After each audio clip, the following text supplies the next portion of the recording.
Assalamualaikum warahmatullahi wabarakatuh. Alhamdulillah, la haula wa la quwata illa billah. Allahumma sholli ala sayyidina Muhammad wa ala ali sayyidina Muhammad. Amma ba'du.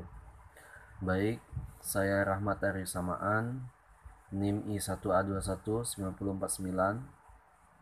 Di sini saya akan sedikit memaparkan atau menjelaskan mengenai pengertian ma'ani beserta objek kajiannya dan manfaat mempelajarinya untuk memenuhi tugas mata kuliah Balagho Ma'ani. Secara leksikal, ma'ani memiliki maksud yaitu arti atau makna. Para ahli ilmu bayan mendefinisikannya sebagai pengungkapan melalui ucapan tentang sesuatu yang ada dalam pikiran, atau disebut juga sebagai gambaran dari sebuah pikiran. Sedangkan menurut istilah, ilmu ma'ani adalah ilmu untuk mengetahui hal ihwal lafaz bahasa Arab yang sesuai dengan tuntunan, situasi, dan kondisi. Yang dimaksud dengan hal ihwal lafaz bahasa Arab adalah model-model susunan kalimat dalam bahasa Arab itu sendiri, seperti penggunaan ta'dim atau takhir, penggunaan ma'rifah atau nakirah, dan sebagainya. Sedangkan yang dimaksud dengan situasi dan kondisi adalah situasi dan kondisi mukhatab, seperti keadaan kosong dari informasi itu, atau ragu-ragu, atau malah mengingkari informasi tersebut. Ilmu ma'ani pertama kali dikembangkan oleh Abdul Al-Qahir Al-Jurzani. Adapun kajian ilmu ma'ani sebagaimana didefinisikan oleh para ulama balaghah, bahwa ilmu ma'ani bertujuan membantu agar seseorang dapat berbicara sesuai dengan muqtadah al-hal, agar seseorang dapat berbicara sesuai dengan muqtada al-hal, maka ia harus mengetahui bentuk-bentuk kalimat dalam bahasa Arab tersebut.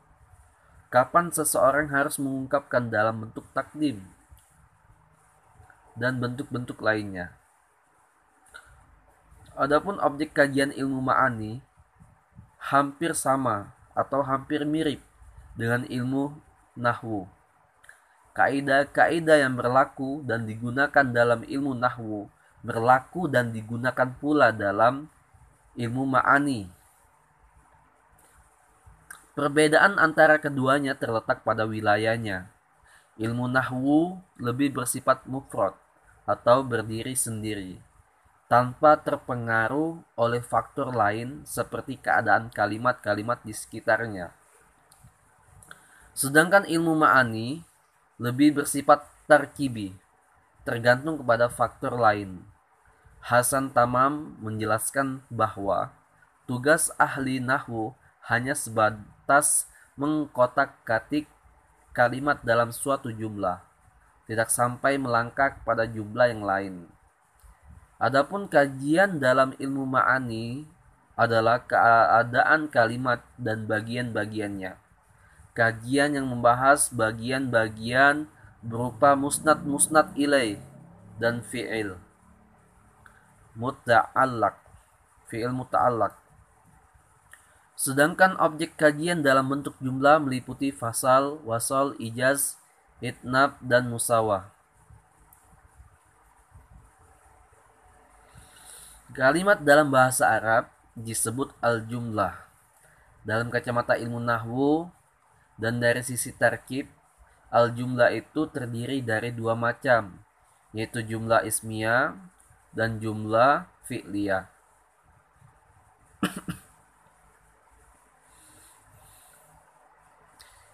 Dilihat dari segi fungsinya, al-jumlah itu banyak sekali ragamnya.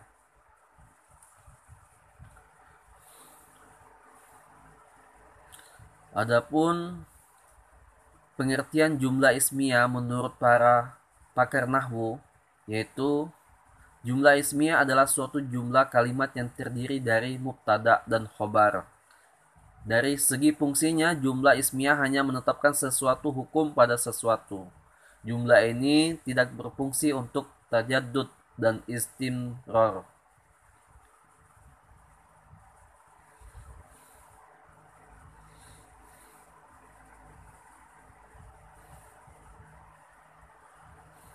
Yang kedua yaitu jumlah fi'liyah. Jumlah fi'liyah ialah kalimat yang terdiri dari fi'il dan fa'il atau fa'il dan naibul fa'il.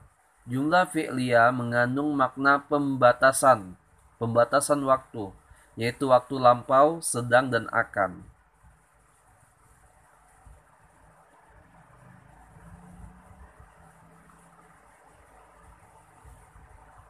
Adapun manfaat ilmu ma'ani